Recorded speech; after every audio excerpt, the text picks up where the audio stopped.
in OBE, Services to Horticulture. Had an interest in, as a teenager just in plants, just in gardening and plants and so forth. And there's a pedigree of plant history to Albright, and Russell lupins were raised in the village at the turn of the century.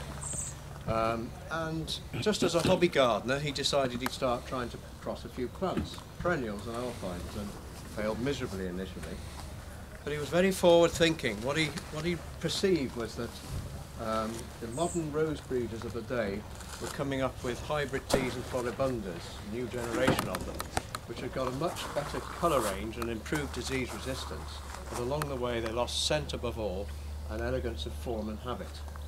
And he wondered what would happen if he crossed these newfangled HTs with the very old-fashioned roses that have scent but a limited colour range, and some have disease issues, whether he could combine the best virtues of each sort of race and get something that combined these virtues that was different and superb.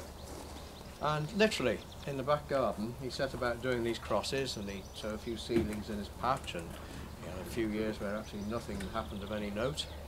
And then in 1960, a pink-flowered seedling arose, which had what he was looking for, classic multi-petal shaped flower.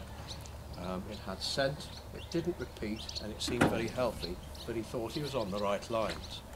Now that first variety is still sold by us today, is Constant Spry, raised in 1961.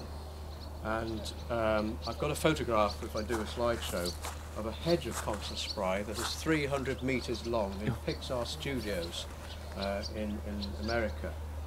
And when it flowers, although it only flowers once, it really is spectacular.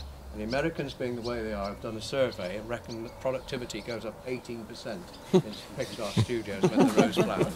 It might be rubbish, but it's a nice story. But he was encouraged by this, so he continued, and he released a few other varieties, all of which have been long superseded, if we're truthful.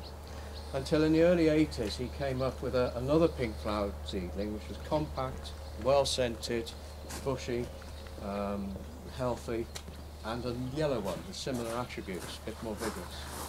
And he thought, well, these are really special, but nobody knows me, nobody's heard of me. What am I going to do? How am I going to get them out there? So he went to see the likes of Harry Wheatcroft, who was big in his day, and roses grew millions in his day. And said, well, I've got a different style of rose, I'm going to call them English roses, what do you think? And the guy said, well, actually, I'm sending about 5 million roses to Woolies every week. Hybrid teas and florries and all that sort of thing. I'm not really interested, I'm doing very nicely, thank you. Go away. So he's rebuffed. What was he to do? He rang up his friend, who was manager of a famous nursery in the 60s called Hillings, Sunningdale. Remember that? No, all right. There's a sort of called Hillings Fire.